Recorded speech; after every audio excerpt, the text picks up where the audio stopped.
Nous voulons partager une pensée. La pensée, c'est quoi? C'est la parole de Dieu. Si quelqu'un peut nous lire dans les livres d'1 Corinthiens, chapitre 2, verset 4, c'est là que j'ai tiré ma pensée.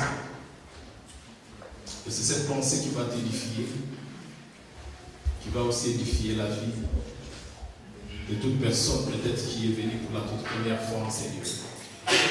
Si quelqu'un peut nous trouver ça, 1 Corinthiens chapitre 2, verset 4.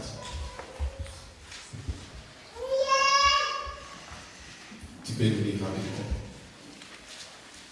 Et ma parole et ma prédication ne reposaient pas sur les discours persuasifs de la sagesse, mais sur une démonstration d'esprit et de puissance.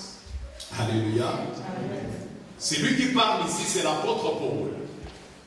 Je crois quand il parlait, il ne prêchait pas, mais il était en train de partager avec ses amis ou les gens qui l'entendaient ou l'écoutaient, en leur disant que la parole que je vous annonçais ou la prédication que j'étais en train de prêcher ne reposait pas sur les discours persuasifs des hommes ou les discours vains des hommes, mais c'était une démonstration de la puissance de Dieu.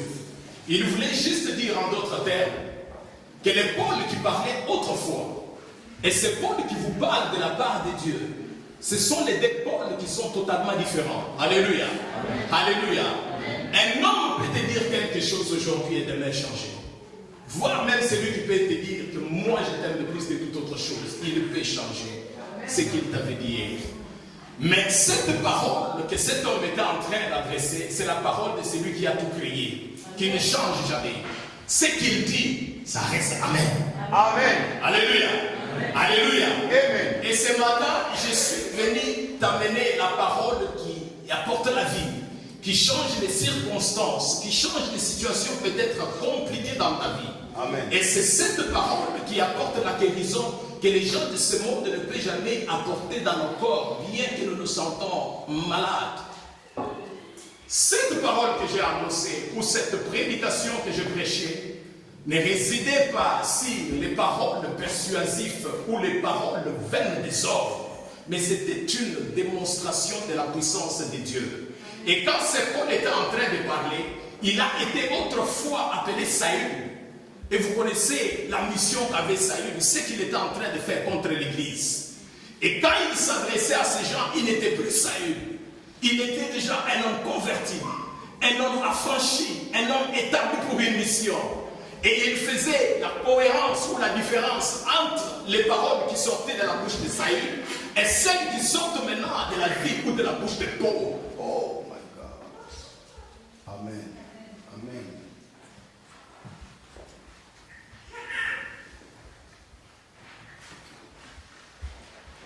Une semaine passée, comme je vous disais, j'ai partagé ça avec l'homme de Dieu. Je termine la conférence et je sors, je prends ma voiture et je me tire avec ma famille. L'homme de Dieu, l'organisateur de cette conférence, m'appelle plus tard. Il me dit, papa, quand tu étais devant là, voilà ce que Dieu a fait. Je vais te mettre en contact avec une femme. Alors, quand on était devant, il y a une femme qui était venue pour la toute première fois. Elle était assise. Et devant nous en train de parler, sa foi était connectée à notre foi. Elle a passé plus de 20 ans sans voir ses règles. Elle a marché partout, elle n'avait jamais trouvé une solution. Et voilà que nous ne connaissons pas son problème là où elle était. Mais on était en train de parler de la part de Dieu. Et en parlant de la part de Dieu, elle a senti qu'il y avait, je m'excuse les termes, elle a senti qu'il y avait un truc sous forme des urines qui cherchait à sortir. Mais elle a tenté de freiner ça. Plus elle freinait, elle bloquait ses mouvements, plus ça forçait de sortir. Alléluia. Alléluia. Peut-être tu es aussi là pour la toute première fois et que tu as un problème qui te dérange. Ce matin, je te dis qu'il y a une parole qui a toujours changé les circonstances. Alors, tellement que ça forçait, elle s'est dit non, je dois sortir. Elle a dit que j'aille vite à la toilette et que je revienne. Elle demande au protocole de la toilette et on lui dit non, c'est là-bas. Elle court là. Une fois dans la toilette, c'était du sang partout. Et il a eu peur. Il a dit, mais qu'est-ce qui m'arrive? Oubliant qu'elle a fait 20 ans sans voir ce sang. Et après, il a couru à l'hôpital, on sent qu'il y avait quelque chose d'anormal qui s'était passé. Mais on lui dit, mais c'est la chose pour laquelle tu venais tous les temps ici. C'est ce sang qui vient de sortir maintenant. Qu'est-ce qui s'est passé? Elle est tombée, évanouie. Alléluia. C'est-à-dire, quand nous prêchons la parole, ne t'attends pas seulement que nous puissions t'imposer la main. Ne t'attends pas seulement qu'on vienne te dire que Dieu vient de dire ceci.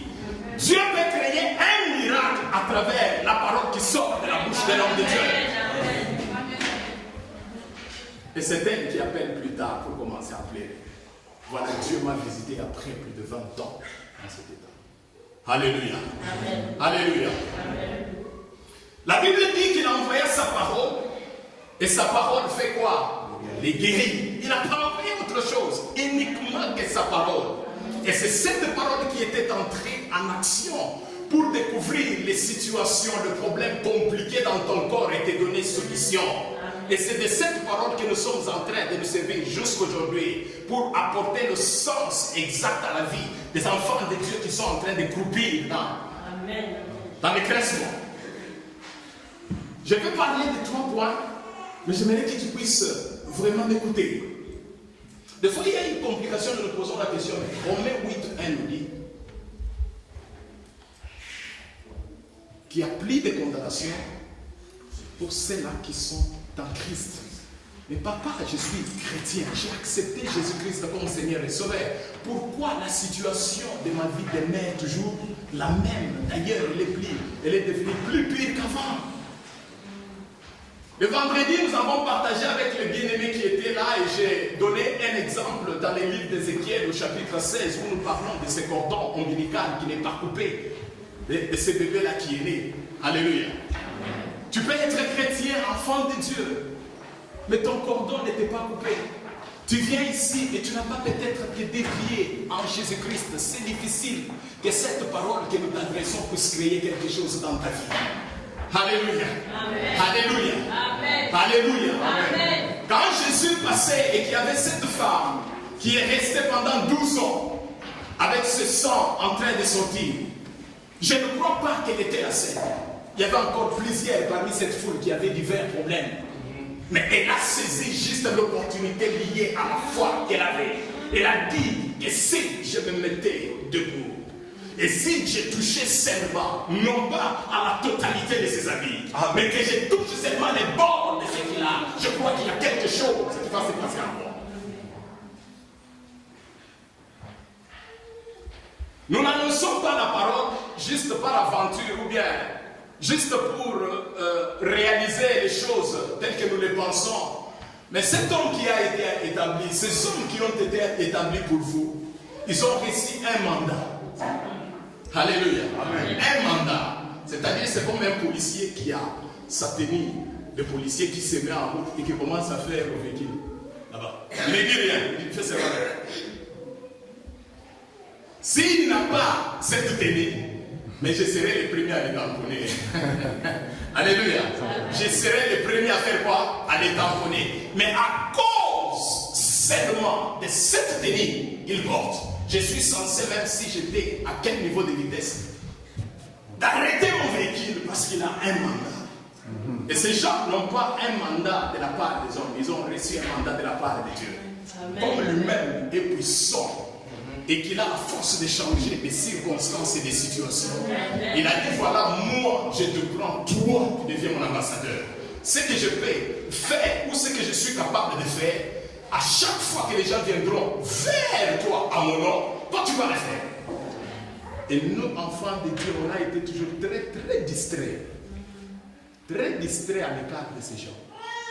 Alléluia. Alléluia. Amen. Or, ce sont des porteurs de la gloire de Dieu. Ce sont des gens qui portent des solutions, des gens qui marchent avec ça dans leur poche, mais ils sont très distraits quand ils passent de foi. Ils sont très distraits. Très distraits. Mais 3 points, j'ai toujours aimé enseigner. Je suis en train de parler sur un petit thème intitulé « Qu'est-ce qui a été dit sur toi ?» Tel que tu marches là. Pose-toi un peu la question. Pose la question à celui qui est à toi, ta gauche. Qu'est-ce qui a été dit sur toi? Qu'est-ce qui a été dit sur toi? Tu marches avec quelle parole sur toi? Alléluia. Alléluia. Je suivais un témoignage d'un homme qui est resté pendant beaucoup d'années sans enfant. Il y a eu un passage comme celui-ci d'un homme de Dieu et lui était là. Voilà que quand l'homme de Dieu était en train de parler, il se lève et dit à ces messieurs-là, l'année prochaine, je passerai encore ici.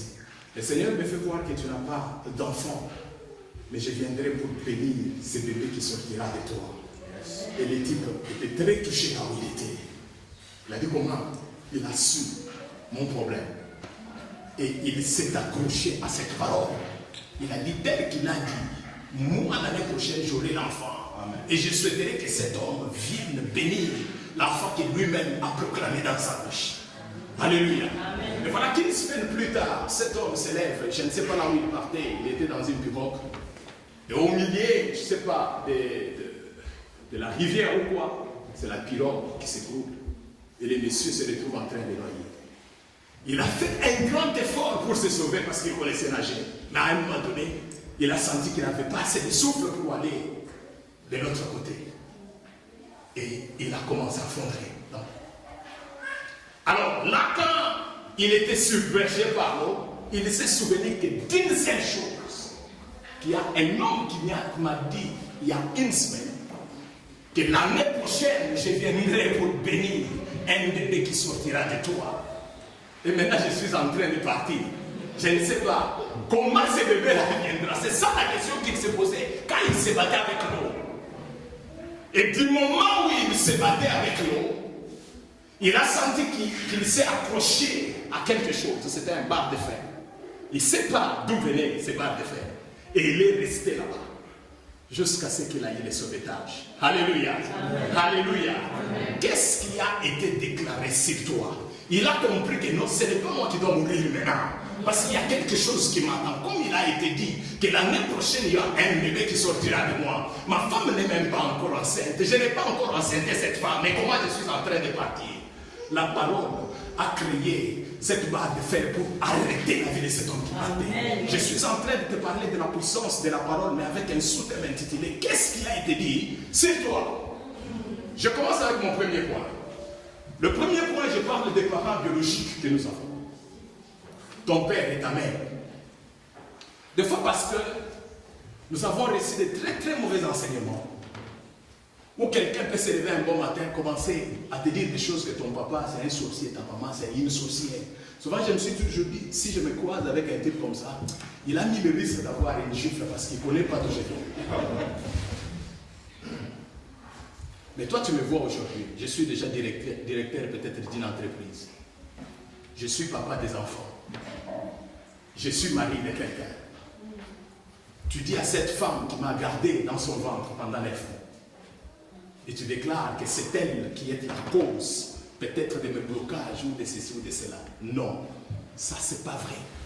Amen. Alléluia. Amen. C'est pas vrai. Si un sorcier qui n'est pas de ta famille, quelqu'un qui n'est même pas de ton entourage peut avoir l'accès de maudire ta vie, de t'ensorceler, de t'envoûter, et que tu te retrouves dans cette condition où lui-même a fait des incantations, et ces incantations-là sont tombées sur toi. A fortiori, quelqu'un qui t'a gardé dans son ventre, pour manger, il faut que lui d'abord, ou bien elle, qu'elle mange, que ça passe par elle pour arriver chez toi. Le respect des parents biologiques, c'est quelque chose que nous devons enseigner à l'église. Pourquoi? Parce que ces gens, amen, ils incarnent une puissance. Il y a un enfant qui disait à ses parents, non, vous pensez que vous êtes trop spécial. Vous n'êtes pas trop spécial. Vous n'êtes pas mon Dieu pour me dire n'importe quoi. Vous pensez peut-être que ça va m'arriver. Ça va t'arriver, je te l'ai dit. Ces gens-là incarnent une puissance qu'ils ont reçue de la part de Dieu. De dire des choses sur toi et ces choses-là t'arrivent dans la vie. Ce sont des gens à ne pas négliger. Yes. Quand j'ai eu mon épouse, nous sommes restés pendant 3 ans sans enfant. Alors le jour où elle est tombée enceinte, subitement, beaucoup de choses ont changé dans la maison. Elle regarde là, oh, je n'aime pas la couleur rose. Je dis, mais qu'est-ce que... On doit enlever tout ce qui était de rose dans la maison. À chaque fois que je vois cette couleur ici, ça me pousse à vomir, ça me pousse à... Je dis, bon, enlevez-moi toutes ces histoires ici en couleur rose. Et elle ne voulait pas prendre de l'eau qui sortait de la douche du robinet normal. Il faut qu'elle prenne de l'eau qui vient de la douche. C'est cette eau-là qu'elle sentait que c'est bon. Si vous lui donnez l'eau qui sort d'un robinet normal, elle te dit, du coup, je dois vomir. Et ce qui était drôle avec moi, ou ce que je ne comprenais pas, même si elle n'est pas là présente, et que tu peux faire une manigance de lui apporter cette eau, qui ne sort pas du robinet de la toilette qu'elle avait besoin, directement elle détecte que cette eau-là ne vient pas de la toilette. J'ai besoin de cette eau-là qui sort de la toilette. Ces femmes que vous voyez nous regarder ici, ce sont des êtres spéciaux. Ce sont des gens créés d'une manière formidable. C'est une source de bénédiction pour ta vie et pour moi. Ce sont des gens qui peuvent faire en sorte que tu aies des paroles, qui peuvent circuler sur toute ta vie. Des fois, elles ont des recettes, papa, quand elles sont dans cet état d'enceinte, ou si toi on te présente cette recette-là, tu vas vomir jusqu'à la semaine prochaine.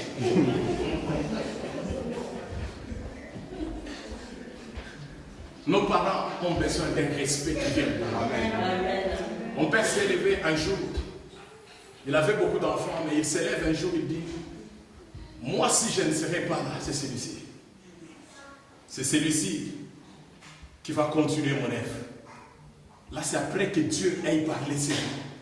Voilà que je viens de recevoir encore la bénédiction de mon père et de ma mère. Aujourd'hui, je vous dis, dans ma famille, je peux oser exagérer en disant, même si il veut aller à la toilette, il doit me consulter. Alléluia.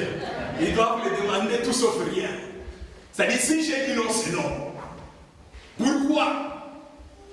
Il y a une parole qui pesait sur moi. Et c'est cette parole qui circulait avec moi et qui est en train de circuler avec moi jusqu'aujourd'hui. Parce que cet homme a ouvert son cœur pour me bénir. Ne néglige pas ses parents qui sont autour de toi. La Bible dit dans le livre de Colossiens 3, enfants, obéissez à vos parents. Et dans une autre version, pour que vous puissiez avoir beaucoup de jours sur la terre, cela veut dire que ton existence ou bien le fait que tu vives longtemps est relié à l'obéissance que tu peux apporter à ses parents. Amen. Amen. Amen. Et nous les parents, nous devons faire attention aux paroles qui sortent de nos bouches. Le monde est très compliqué. Il y a des esprits qui sont là en attente uniquement que de mauvaises paroles qui sortent pour s'en servir. C'est pourquoi nous conseillons très souvent aux parents, ne traitez pas vos enfants de n'importe comment. Oui, ça c'est un imbécile des enfants. Non, ne dites pas ça. Quand tu dis ça, il y a des esprits qui vont se servir de ça et cet enfant sera imbécile toute sa vie. Pourquoi? Parce que tu as livré quelques paroles qui ont laissé la préacte de cela et c'est entré en action toute sa vie. Il restera comme ça. Nos parents, qu'est-ce que ton papa a dit de toi? Qu'est-ce que ta maman a dit sur toi? Qu'est-ce que cette tante-là, quand elle était toute fâchée contre toi, c'est qu'elle a déclaré sur ta vie? Elle a dit quoi? Elle a dit quoi? Elle a dit quoi? Elle t'a maudit et tu as pris ça à la légère. Tu as pensé, je m'en fous de toutes ces paroles qu'elle a dit. Et aujourd'hui, tu es en train de payer le prix de ce qui a été déclaré et le diable complique ta vie.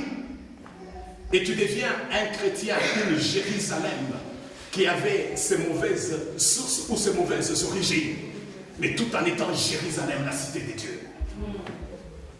Ça, c'est pour cela qu'il était là devant. Alléluia. Alléluia. Alléluia. Ces parents ont besoin d'un respect. Il faut respecter les parents. S'il y a quelque chose, un prix que tu dois payer, paye ça pour ces gens. Amen. Un petit bébé qui ne connaît rien, il voit les faits, il cherche à entrer dans les faits. Il ne connaît pas le pourquoi et les faits. Mais la maman qui est là, elle s'est fait brûler avant que l'enfant ne se brûle. Quel amour. Quel amour pour cela. Des fois, elle peut se priver quelque chose qu'il doit boire. Elle a soif ou bien j'ai soif. Je préfère que toi tu prennes à ma place. Des fois, tu prends cette eau que moi je peux peut-être me servir de ça. Tu prends, tu jettes ça parce que tu es un enfant. Au moment où moi j'ai aussi soif. Quel amour que ses parents ont pour toi. Qu'est-ce qu'ils ont déclaré sur ta vie? La parole joue un très grand rôle La Bible dit qu'il n'y a rien de ce qui existe, qui a existé sans la parole. C'est-à-dire tout ce que nous voyons avec nos yeux. Dieu n'a pas utilisé un autre mécanisme pour que nous puissions voir tout ce que nous voyons. Il a utilisé que sa bouche. Il dit dans Romains, si tu confesses de ta bouche le Seigneur Jésus, ça c'est un. Si tu confesses de ta bouche le Seigneur Jésus, c'est-à-dire, si tu fais sortir de ta bouche que toi Jésus, je t'accepte, directement, les portes du royaume des cieux sont ouvertes devant toi. Amen. Pourquoi? Parce que tu as ouvert la bouche et tu as parlé. Amen. Alléluia. Et là, Dieu était tellement sage qu'il a compris qu'il y aura aussi des sourds-muets qui ne vont pas parler. Et il ajoute pour lui, et si tu crois dans ton cœur, un sourd-muet ne peut pas parler, mais il peut au moins croire dans son cœur.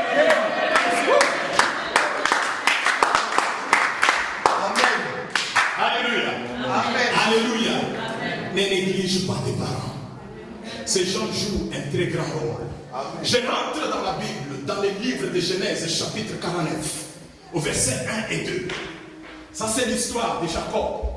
Jacob, avant la fin de sa vie, il se met, il dit, vous, fils de Jacob, venez, rassemblez-vous autour de votre père pour qu'il vous dise des choses qui viendront dans votre vie à la suite de temps. Amen. Mais il n'était pas prophète.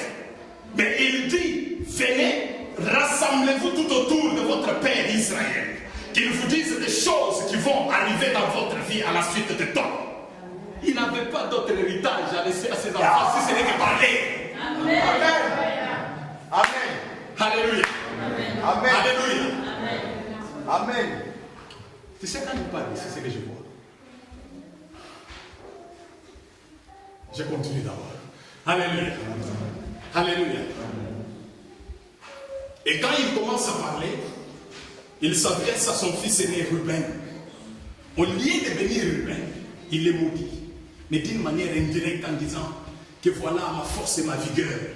Tu as été un homme tout à fait spécial, mais il y a une erreur que tu as commise dans ta vie pour te coucher sur la poitrine là où était passé ton papa. À cause de ça, voilà ce qui va t'arriver. Et si tu lis la vie de Ruben, tu verras que c'était une vie compliquée. Alléluia. Les paroles qui ont été déclarées, du moment où il prend l'engagement de dire que venez entourer votre papa, que je vous dise les choses qui vont vous arriver. Les ciels avaient déjà pris acte de cette action qu'il voulait faire. Amen. Et ces gens n'avaient pas le Saint-Esprit en permanence comme toi. Ils n'étaient même pas enseignés comme toi. Mais ils avaient un secret que sur leur langue, il y avait des choses qui se cachaient. Respectez ses parents quand ils vivent. Même s'il est fâché, laissez-lui accorde-lui le temps de libérer ce qu'il veut libérer, mais il ne va pas te mourir. Mais ne les contredis pas. Alléluia. Amen. Si elle est sorcière, ça peut arriver qu'elle peut être sorcière pour de vrai. Ou il peut être sorcier pour de vrai. Affronte cet homme ici devant la puissance de Dieu. Amen. Alléluia.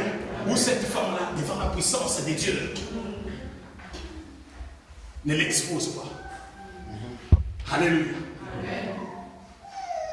Il y a une histoire, quand je disais, je préparais cet enseignement, je vois l'affaire d'Isaac.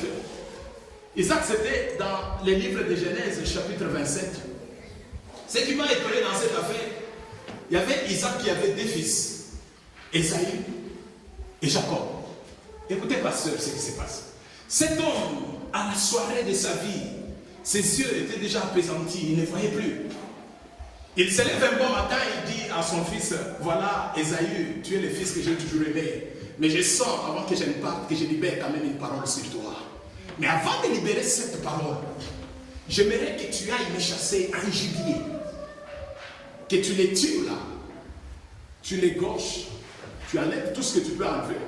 Tu les prépares tel que j'ai toujours aimé. Tu l'amènes vers moi pour que je mange. Après que j'ai mangé, je vais te bénir. Et quand cet homme était en train d'adresser ces paroles à son fils, sa femme Rebecca était à côté, elle avait entendu. Mais son penchant à elle n'était pas sur Esaü. Le penchant de cette femme était sur Jacob, que c'est lui qui doit nécessairement être béni à la place. Elle a commencé à monter les mécanismes pour convaincre l'enfant. Voilà ce que nous voulons faire. j'ai entendu ton père dire à ton frère René ceci. Alors j'aimerais que cette bénédiction tombe sur toi. Je pense que moi, toi tu peux aller à côté ici, tu nous prends juste ces histoires, ces détails que nous avons, tu amènes ça. Je connais les goûts, comment, ce qu'il a toujours aimé. Je vais les faire à son goût comme ça, il va t'aimer. L'enfant a d'abord résisté. Non. Moi, je ne suis pas comme Jacob. Je ne suis pas comme Esaïe. Lui est poilu, moi je ne suis pas poilu. Il suffit que ce monsieur-là me touche. Il va découvrir que ce n'est pas lui, il va me maudire à la place de la bénédiction. Je refuse qu'il me bénisse, qu'il me maudisse. Et la maman a tout fait pour convaincre l'enfant.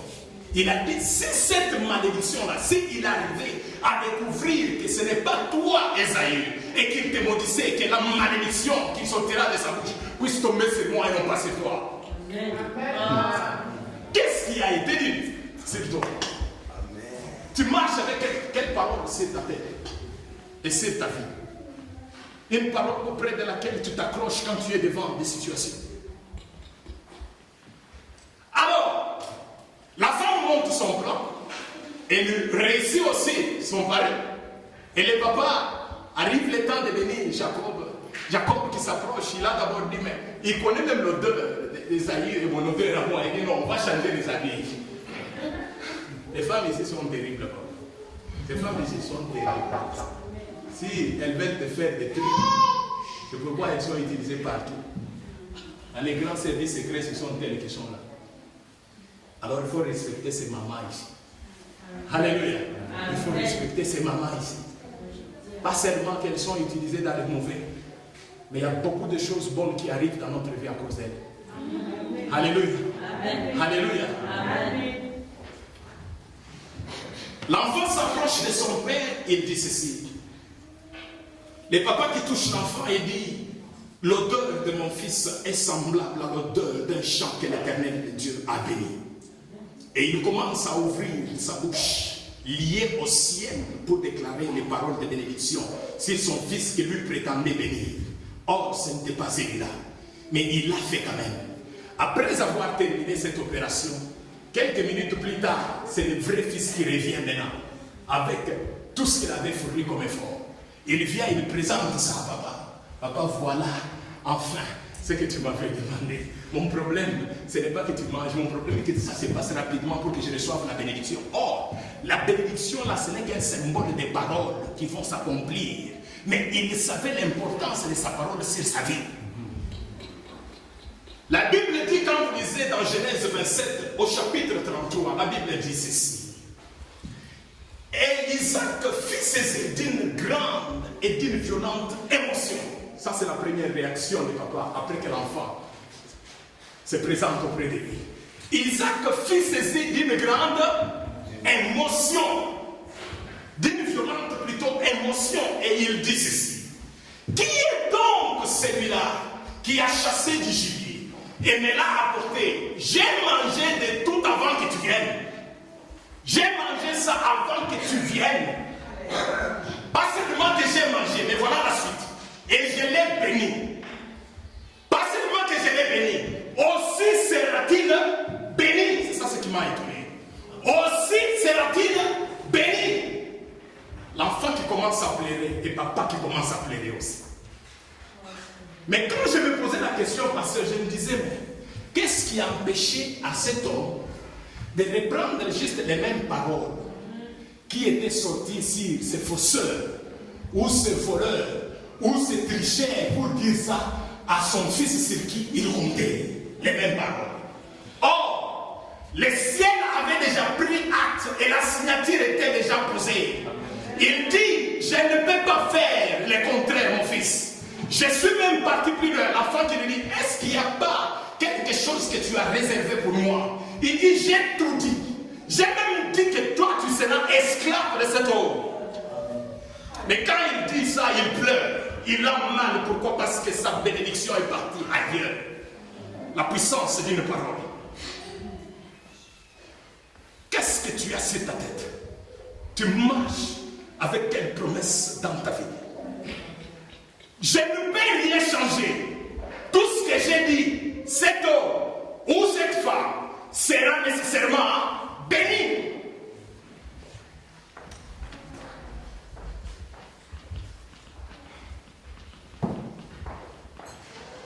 deuxième point.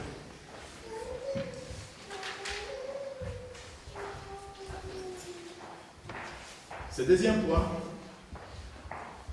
je l'ai pris dans la vie des couples, dans le livre de Colossiens, au chapitre 3. La vie des couples. Vous savez, des fois, quand nous partons épouser ces femmes que nous avons, on nous demande la dot. Cet enfant, quand il naît, Dieu l'a placé sur un contrôle spirituel de quelqu'un. Ce sont ses parents. Ils ont un pouvoir sur ta vie. Alors, quand nous prenons le luxe d'aller le prendre, chez nous, dans notre culture, si vous êtes congolais, il faut amener autant de choses que les familles ou la famille de la femme va demander. Cela est symbolique et c'est spirituel. C'est-à-dire, tu vas récupérer le pouvoir qu'avaient ses parents pour que tu puisses avoir ça sur toi. Est-ce que je ne sais pas s'il y a quelqu'un qui m'entend? Amen. Est-ce qu'il y a quelqu'un qui m'entend? Le fait que tu rassembles ta famille et la famille de cette femme et qu'il y a des choses qui se présentent au devant, en échange, il y a un mouvement spirituel qui se passe. Correct. Cette femme devient à ton pouvoir. Est-ce que vous m'entendez? Elle devient à ton pouvoir. Alors, vous qui m'entendez, vous qui avez souvent des problèmes avec vos maris dans la maison, dire que toi, tu vas me faire quoi? Toi, tu penses que tu es plus que mes parents? Non, cet homme a déjà acheté le pouvoir. Il a déjà acheté ce pouvoir-là. Il a ce pouvoir-là sur lui. Il faut faire attention à toutes ces paroles qui peuvent sortir de sa bouche. Ça peut continuellement rester sur toi. Alléluia. Amen. La Bible dit dans le livre de Colossiens que femmes, obéissez à vos maris. Et vous, maris, aimez votre femme. C'est-à-dire, ce qui commence avant, c'est quoi? L'obéissance. Tu obéis d'abord avant que moi, c'est-à-dire la soumission, que tu te soumets à moi, pour que moi, je puisse te donner en retour mon amour. Oh, tu te prends pour un Dieu, tu te prends pour qui dans cette maison? C'est tout qui est ici à l'époque. Les mamans d'ici. Les mamans d'ici nous font fatiguer des fois, pasteur. Elles sont terribles.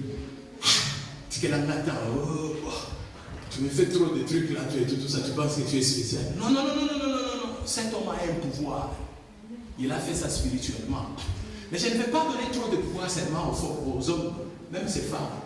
Une femme que tu as épousée dans un état de tristesse, de souffrance et nuit, où vous vous êtes retrouvés, votre première nuit de noces, c'était sur une natte. Elle a vu comment l'amour s'est entré. Elle a engagé son effort, à ton effort, pour que vous puissiez arriver là où vous êtes. Amen. Et tu te retrouves béni, tu changes de face pour avoir une autre.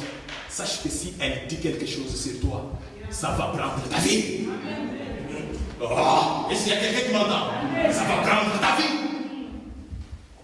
Ça va compliquer tes économies. Et ça va tout faire partir. Pourquoi? Parce qu'il y a une union spirituelle qui vous lie. Est-ce qu'on est ensemble? Yes. Est-ce qu'on est ensemble? Amen. Je prends le troisième point qui est très très important. Et celui-là, c'est là où je vais conclure mon message de cet après-midi. Là, c'est l'affaire des pères ou des hommes spirituels que Dieu vous a donnés. Une maman spirituelle, un pasteur, un homme de Dieu établi pour ta vie et pour ma vie. Ces gens-là, ils ont reçu un mandat de la part de Dieu. Ils ont un mot à dire sur ta vie. Il ne faut pas les négliger. J'ai toujours conseillé aux enfants de Dieu que faites attention quand tu viens à côté d'un homme de Dieu. Dans la présence d'un homme de Dieu, tu peux sortir béni, tout comme tu peux sortir maudit. Amen. Et jamais, ne considérez jamais ces hommes comme étant vos amis. Même s'ils se font laisser comme des amis, mais faites attention. Pourquoi? Parce que ce sont des gens sur qui Dieu est tellement jaloux, très jaloux. Très, très jaloux. Vous savez ce qui se passe? Je tire un petit exemple. En 2 Rois, je crois, chapitre 5, 26 à 27, c'est l'histoire de Géasi avec Élisée. Voilà que ce jeune homme a servi ce serviteur de Dieu. Il a servi. Mais il est sorti de la présence de cet homme, au lieu qu'il soit béni, récompensé de tous ses travaux, de toutes ces choses qu'il a fait pour lui. Il sort avec une lèpre blanche qui a détruit sa vie et la vie de sa maison. Les hommes de Dieu, ce sont des gens il faut les mettre à l'écart. Pourquoi? Parce que leur combat, ce n'est pas eux, ce ne sont même pas leur famille.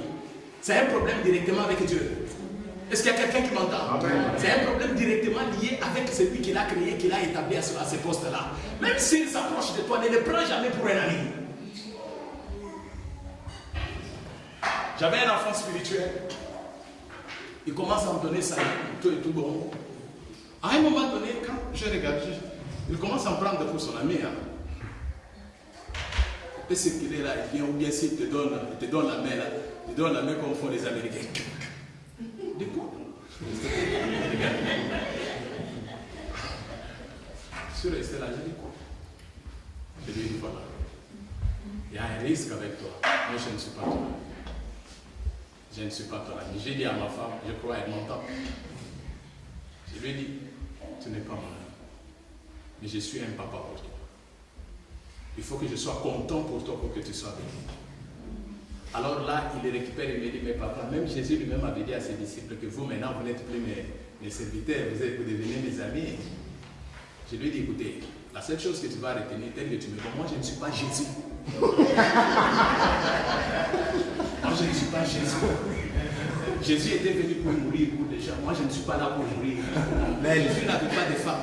Mais moi, j'ai une femme et des enfants. Amen. Je ne suis pas Jésus, ne me considère jamais au rang de Jésus. Un homme de Dieu. Les paroles d'un homme de Dieu. Géasi est sorti maudit dans la présence de son maître. Pourquoi? Parce qu'il n'avait pas compris les rôles qu'il avait à jouer à côté de cet homme. Je tire un petit exemple dans la Bible. Cette histoire d'Ananias et Saphira, dans les livres des Actes des Apôtres 7. Voilà ces gens, cette communion qui animait l'Église, faisait que tous ces gens puissent commencer à vendre leurs histoires. Ils rassemblaient de l'argent pour qu'ils vivent ensemble. Mais ce qui m'a étonné dans cette affaire, voilà que cet homme se permet, il a vendu son propre champ qui lui appartenait. Mais il n'a pas dit la vérité à cet homme de Dieu. Et c'est là que je me disais que Dieu est très compliqué. Ils sont péris, non pas parce qu'ils ont volé quelque chose d'autrui, mais ils n'ont pas été sérieux avec un homme de Dieu qui était établi. Et c'est pourquoi quand cet homme a fait sortir les paroles dans sa bouche, ces paroles les ont conduits à la mort. Ne considérez jamais un homme de Dieu comme votre ami. Moïse monte dans la montagne pasteur. Il part chercher la face de Dieu dans les livres d'Exode. Et quand il monte dans la montagne, son frère Aaron qui reste là-bas, avec Marie ou Maria, ces gens commencent à parler en mal contre Moïse. Et moi, quand je me mets à la place de ces gens, si c'était moi, j'allais aussi faire la même chose qu'ils avaient fait ce temps-là. Moïse qui amène une loi, qui dit voilà, vous n'épouserez jamais ou vous ne vous marierez jamais aux femmes étrangères, selon la loi qui était donnée. Et lui-même qui avait donné cette loi, il part chercher une femme étrangère. Et c'est pourquoi j'ai dit, si c'était moi, j'allais faire aussi la même chose que les autres ont fait. Ils se sont dit, mais pour qui il se prend enfin? Pour qui il se prend? Nous, il doit nous laisser ces femmes ici, tout ça. Voilà qu'il y a des jolies femmes là-bas. Il a préféré aller chercher une jolie femme ailleurs pour que nous puissions. Il amène une loi que nous devons suivre. Et ce qui est drôle quand je disais l'histoire, pasteur, Moïse n'était même pas là. Il était à la montagne. Mais Dieu qui avait établi à ce poste, il a entendu les critiques de ces gens. Qui disaient, il croit seulement que Dieu parle seulement à travers lui. Mais il parle aussi à travers nous. Écoutez, tu peux être dans une église où tu as un don prophétique et le pasteur n'en a pas. Ne t'égare pas à cet homme que Dieu a établi au-devant de toi parce que tu as un don. Ah, est-ce que tu m'entends? Est-ce que tu m'entends? Dieu peut t'accorder un don de miracle où tu parles, où tu chantes, les gens sont guéris. Mais sache qu'au-dessus de toi, il y a un Père, même s'il n'a pas ce don. Aïe, aïe. Est-ce qu'il y a quelqu'un qui entend ça? Et Dieu a entendu ça. Il est allé vers Moïse. Descends. Ah, descends. Mais j'ai prié. Descends. Je suis en colère. Voilà les gens que toi tu fais confiance. Voilà ce qu'ils font là. Ils se sont les amboisins.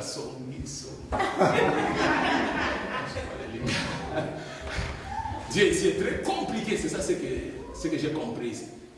Moïse qui descend, il les met ensemble. Voilà ce que ces gens ici disent. Retire-toi avec eux. Et il a frappé cette femme de la lèpre. Pourquoi? Parce qu'il a pris son temps à parler à mal. Et les paroles là ont été saisies par les siens. Qu'est-ce qui a été dit sur toi? Les mêmes Moïse qu'elle avait critiqué ou qu'elle avait parlé à mal, c'est lui qui a plaidé la cause de sa vie. Alléluia. Ces gens méritent un respect. Un respect total. J'ai conclu mon message avec cette démonstration de la parole de Dieu. Dans les livres de Matthieu, Jésus, au chapitre 16, verset 13 à 20, Jésus, je crois que j'en ai déjà dit une fois que j'étais ici à Paris, il y a 2 ans. Jésus s'approche là, il dit à ses disciples, vous là-bas, qu'est-ce que les gens du dehors disent que moi je suis? Ils se regardent là, l'autre dit non, toi tu es l'un des prophètes. Les autres disent que toi tu es, je ne sais pas, Isaïe ou Jérémie. Les autres disent que tu es l'un des prophètes. Et les regardent maintenant, vous qui êtes avec moi, qui vivez avec moi, qui dormez avec moi, qui mangez avec moi. Vous dites que moi je suis qui? Et là il n'y avait pas de réponse. C'est Paul, c'est Pierre qui ouvre sa bouche. Il dit que non, toi tu es le Christ, le Fils du Dieu vivant.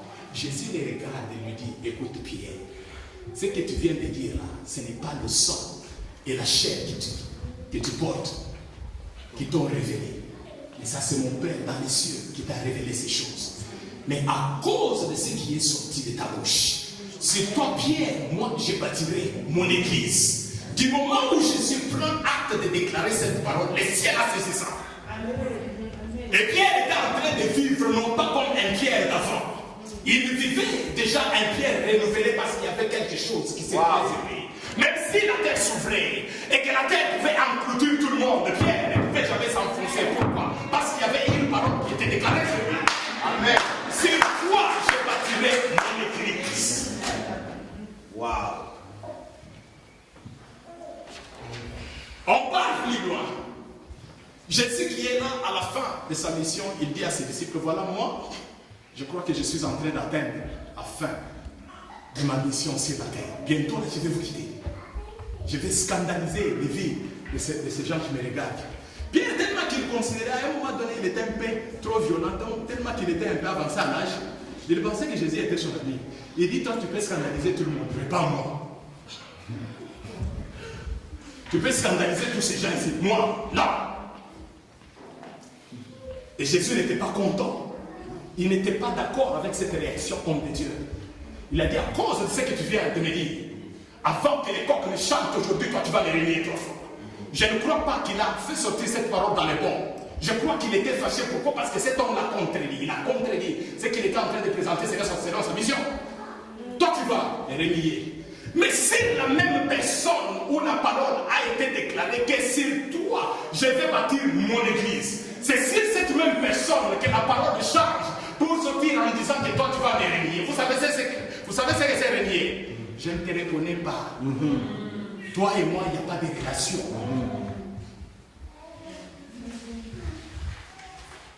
Et le même jour, la chose s'est accomplie.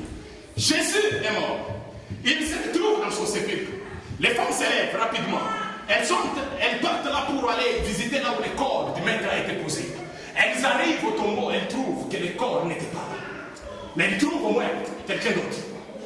Qui leur dit, qu'est-ce que vous êtes en train de chercher ici? Pourquoi cherchez-vous un vivant parmi les morts? Bon, il m'a dit ceci, il n'est plus ici. Mais il m'a dit au moins que si vous venez, vous rentrez dire à ses disciples. Là, vous pouvez lire ça. Je crois dans les livres de Marc 16, 6 à 7. Allez-y, dites à mes disciples et à Pierre. C'est-à-dire, Pierre n'était plus disciple de Jésus à la limite à cause de ce qu'il avait fait. Il était déjà d'office écarté de la liste de ses disciples. Allez-y, dites à Pierre et à mes disciples d'aller me rencontrer à Galilée. Dans d'autres versions, la Bible dit, allez-y, dites aux 11 et à Pierre. Pierre qui était considéré parmi les 12, mais son nom ne figurait plus sur cette liste des 12. Mais sur qui la clé devait être donnée, c'est celui-là qui était écarté de la liste. Avec ta bouche, tu peux t'écarter de ta bénédiction. Qu'est-ce qui a été dit sur toi? Voilà, c'est à cause cause de cette parole qui est sortie avant de la bouche de Jésus, qui a sauvé la vie de Pierre. La grâce. Alléluia. Amen. Qui a sauvé la vie de Pierre. Jésus se rencontre avec eux. Ils sont tout autour d'une table. Il parle avec les autres, mais pour Pierre, il dit, Pierre, m'aimes-tu? Il dit, oui, je t'aime, maître. Et il continue à parler. Il parle aux autres, finalement, il revient pour la deuxième fois. Est-ce que Pierre, m'aimes-tu? Il dit, maître, je t'aime, mais intérieurement, il dit, mais je ne comprends pas ce monsieur. J'ai comme l'impression que les frappes qu'il avait le vendredi passé, ça continue à travailler sa tête. Parce qu'il connaît très bien que moi, je l'aime. À cause de mon amour, j'ai coupé même l'oreille de quelqu'un à cause de lui. Mais il me demande si je l'aime. Et il ne comprenait pas pourquoi toutes ces questions sortaient. La troisième fois, il a demandé si tu m'aimes. C'était pour renverser cette malédiction qui pesait déjà sur lui. Mais je vais les récupérer aussi 3 fois. Alléluia. Après cette bénédiction, sa première prédication a gagné au moins 3000 personnes. C'est-à-dire 3 fois 100 peuvent vous amener. Est-ce qu'il y a quelqu'un qui me voit?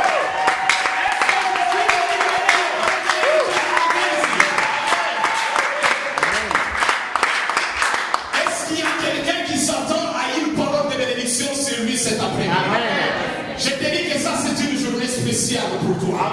Peut-être il y a une parole qui pèse sur toi il y a 20 ans, il y a 30 ans, il y a 15 ans. Cette parole est en train de te tenir dans la boue. Ce soir ou cet après-midi, je te dis que le Seigneur est en train de passer sur ton passage. Il va changer cette malédiction en bénédiction. Amen. Amen. Jésus n'était pas mort parce que la mort avait le grand pouvoir sur lui. Il était mort parce qu'il a dit, il faut maintenant que je meure. Amen. Oh, je ne sais pas s'il y a quelqu'un qui m'entend. Il n'était pas mort parce que la mort était forte contre lui. Quand on le cherchait, quand ce n'était pas son temps, il l'a cherché, il a traversé le mur. Amen. Mais du moment où il livre la parole, il dit, il faut que moi je parte. Il faut que ces gens-là mettent les mains sur moi. Il leur avait donné le pouvoir de mettre la main sur